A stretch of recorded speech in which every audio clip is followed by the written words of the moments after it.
je voudrais partager avec vous où nous en sommes et les progrès récents qui ont été faits dans la compréhension du cancer. Un point théorique sur quel cancer.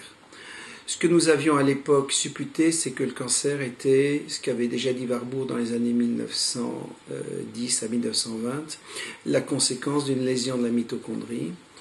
La machine cellulaire marche mal, la mitochondrie qui produit l'énergie ne fonctionne pas.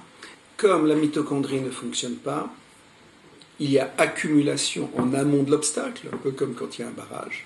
Et les molécules qui sont en amont, qui ne peuvent pas être brûlées, elles vont se lier les unes aux autres et entraîner la prolifération cellulaire. Tout ce que l'on fait avec les médicaments que j'ai conseillé de prendre, c'est de rallumer la mitochondrie et d'améliorer le rendement. C'est probablement comme ça que ça marche, et c'est probablement de ce degré de simplicité. Je suis fondamentalement un médecin, c'est-à-dire que j'aime mes malades.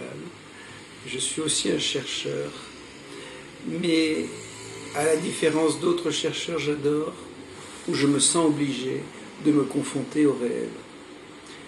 Ce que moi j'ai vu en tant que médecin, c'est que les traitements par chimiothérapie et ou radiothérapie avaient une forme d'efficacité, mais que dans des tumeurs ou des cancers les plus fréquents, ça ne servait pas à grand-chose.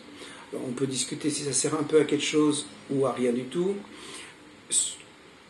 Pour moi, l'effet pour le moins est minime.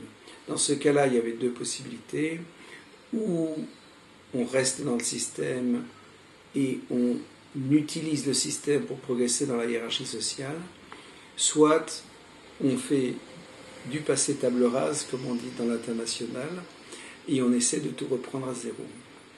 Donc on a tout repris à zéro, en partie chez moi, en partie à l'école polytechnique, et on a essayé d'y comprendre quelque chose. 15 ans de boulot, environ 15 000 souris, le chiffre n'est pas complètement précis, c'est de l'ordre d'entre 15 et 17 000, peu importe. Toujours est-il qu'au bout de ce travail, on a vu qu'une association de médicaments extrêmement simple ralentissait la croissance de tous les tumeurs.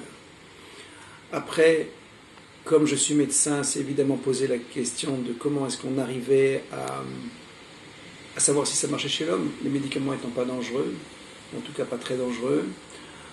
J'ai essayé de passer par toutes les arcanes bureaucratiques pour que les essais soient faits. Je n'y suis pas arrivé. Probablement parce que les thérapeutiques n'étaient pas des thérapeutiques connues. En plus, les médicaments sont hors AMM et certainement hors marché, c'est-à-dire qu'il n'y a pas de soutien industriel. Toujours est-il, je n'y suis pas arrivé.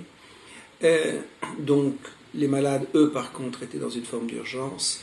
Et j'ai conseillé ce genre de traitement à de nombreux malades. Et sur les 11 premiers, près de 3 ans après, il y en a encore 5 en vie. Les premiers étant morts, somme toute, assez rapidement. Donc, on a une forme d'efficacité, ce n'est pas parfait. Combien il y a de malades qui sont traités actuellement? Sincèrement, je ne sais pas. Je reçois des demandes d'aide très fréquemment, mais les chiffres du nombre de patients qui sont traités est probablement assez important. L'association Cancer et Métabolisme, qui a débuté il y a un peu plus qu'un an, a maintenant près de 1000 adhérents. Jusqu'à présent, on était capable de ralentir la croissance des cellules tumorales ou des cancers chez les animaux en utilisant une combinaison de molécules qui était l'acide lipoïque et hydroxycitrate, qui ralentissait la croissance des tumeurs dans tous les modèles, que ce soit un cancer de vessie, un cancer de côlon ou un mélanome, mais qui ne l'arrêtait pas et qui ne faisait pas régresser. Ce que je voulais, c'est améliorer ce genre de traitement. Pour l'améliorer, il nous fallait probablement une nouvelle molécule. Ça pouvait être soit une chimiothérapie, c'est pour ça que de nombreux patients ont combiné ce genre de traitement avec des chimiothérapies non violentes, ou trouver une autre molécule qui joue à un autre endroit du métabolisme. Donc, là encore, Mohamed Abou-Hassani, avec l'aide de Georges Lingo da Veiga Moreira, ont injecté à 500 souris, et ça fait du monde, 500 souris, des cellules tumorales. Donc on a essayé une grande variété de traitements.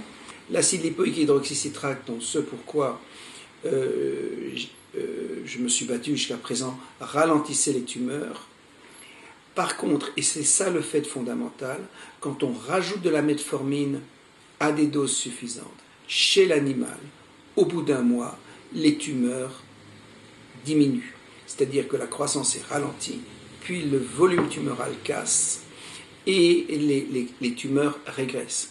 C'est une donnée fondamentale parce que c'est relativement simple à faire en clinique chez les malades. À ce jour, je voudrais que ces données soient confirmées dans un deuxième laboratoire et étendues à d'autres types de tumeurs pour vérifier leur universalité. Je pense qu'il est très probable que ce soit universel. Moi, mon but personnellement est que les malades arrêtent de mourir.